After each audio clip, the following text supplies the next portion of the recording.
ni alama ya devil worshiping. Ulikuwa unajua? Sikujua. That is a sign for devil worshiping. Okay.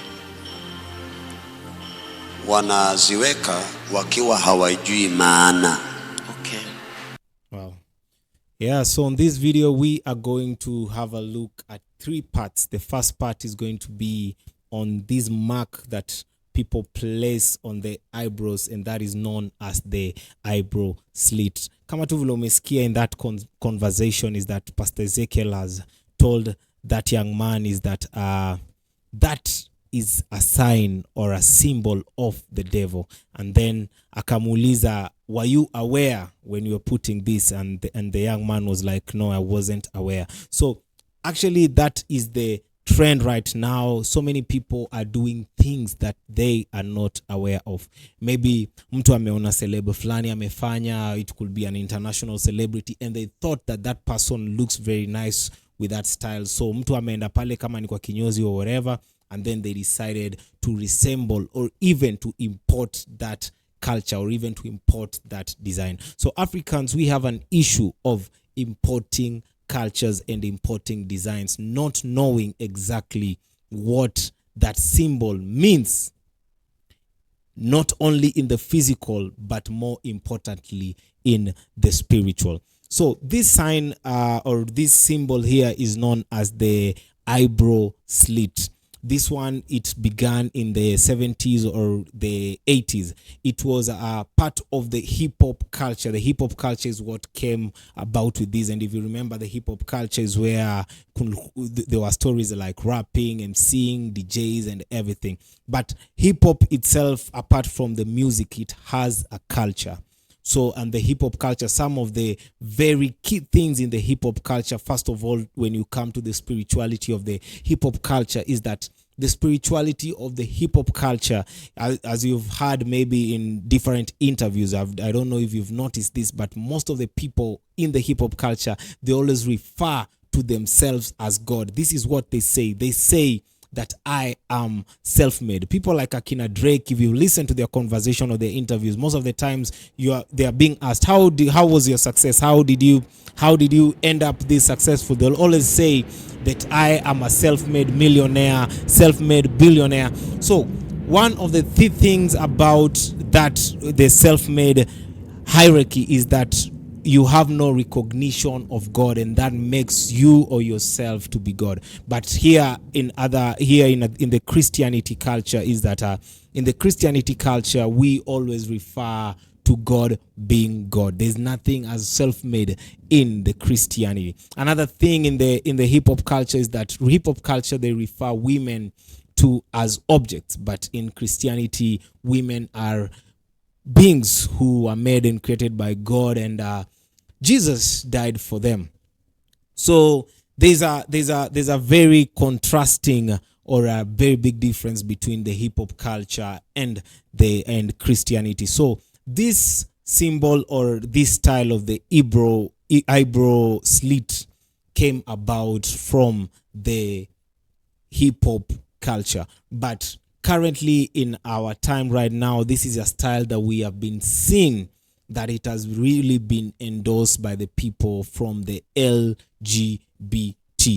This article says the eyebrow slit is a thin vertical cut in the eyebrow hair that can mean anything from a fashion statement to a signal of sexuality. In the LGBT community, the eyebrow slit has become a symbol of identity and pride. People from the LGBT community do it as a sign of them to know the person is from the community. Straight people have now made it a trend, but it's usually done by people in the LGBT community who have come out or are in the closet. So before you do such a sign, first of all, go and research. Find the exact meaning. What does it symbolize? Ndugu yangu, tusishtuke. Unaona hii nguo ni ya manyoka tu, na yeye hana macho ya kuona. Sasa akona mali ya wenyewe. Akianza kuota. Lakini dera, very beautiful, lakini hiyo ni ya manyoka tu. Si unaiona sasa? Umeielewa sasa? Hiyo ni yao. Wewe umevaa nguo, kumbe umechukua vyombo vya wenyewe na umenunua mwenyewe. Ndio maana ninawashauri usipende kuvaa nguo yenye marangi tofauti. Jaribu uvae nguo ya rangi ngapi? Wow. Especially currently, as you've seen these colors in different outfits, kama ni t-shirts or even their pair of socks. Let me just show you like this. You've seen these kind of colors. It is actually just the same way if you see different flags that bear different colors, you are able to identify with that country. For example, if someone has a bracelet that represent the Kenyan flag, automatically once you see those colors, you're able to know that that person is from Kenya. Or even if they bear the green color, maybe like the Nigerian flag, you're able to tell that that person is coming from Nigeria. So colors are very powerful, and then again they are very symbolic. Just the way you see in a football match, the attires they could be wearing could be even of the same quality, but just because of the color, you are able to identify with the team that you are supporting.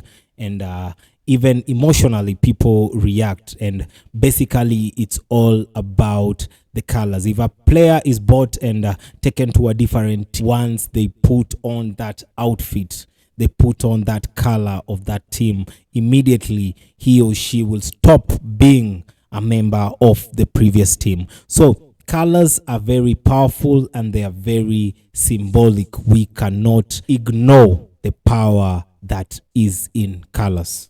Right now, these colors are symbolic. These colors are symbolic. They are no longer just natural or neutral colors. But if you see a print, even this print, if you see it, be it in a book, be it in an attire or whatever, even in a flag, we've seen even in flags, even in mugs, this is symbolic. What this is saying is that it's preaching a message, and the message is it's about the LGBT community. These now are colors that are endorsed by that community. These are the colors that they use. And for example, even on the heart sign there, you've seen it's written "Love is love." What it refers to is not that love is love really, but what they are saying is that whether it's love between a man and a man, or love between a woman and a woman, that one is still love. So right now you can't just pick any type of colors, whether be it in mugs, whether be it in clothes, and just put on or just try and use them, because all these things are symbolic. And what's happening is that there is a preparation of the Antichrist. If there's a previous video we did, it's on the YouTube channel, Chris Baraka and Family. You need to check that one out. So in a previous video where we were talking about symbolisms, and still we'll do more videos of the same, just to talk more about these signs and what is happening currently. So these things are very identical, but basically the whole idea is just to change the whole Christian culture and to come up with a very different culture. You see, a very different culture that is no longer based on Christianity values, or based in the Bible. So right now, the days of ignorance are over, and just know that colors are no longer innocent as you think they are. Some of these colors, some of these clothes, you might get them, and they could be opening a door, a spiritual door, to things that are unknown to you. And then maybe unaanza kushangaa, why are men approaching me so much? Unanielewa? If you're a guy, guys are starting to approach you more than even the way you think. Ukienda, you approach ladies, they're not maybe giving you as attention as you think, but unapata so many guys are really after you. So maybe there's a part that you have let that in. There's a door that you've opened, ama pia kuna dirisha umefungua for such things to start to attack you. So let's be on the watch. Let's be very woke, because the days are no longer as innocent as you think they are. So it is like nywele ya huyo kijana, ile ni mohawk. Mohawk ni alama.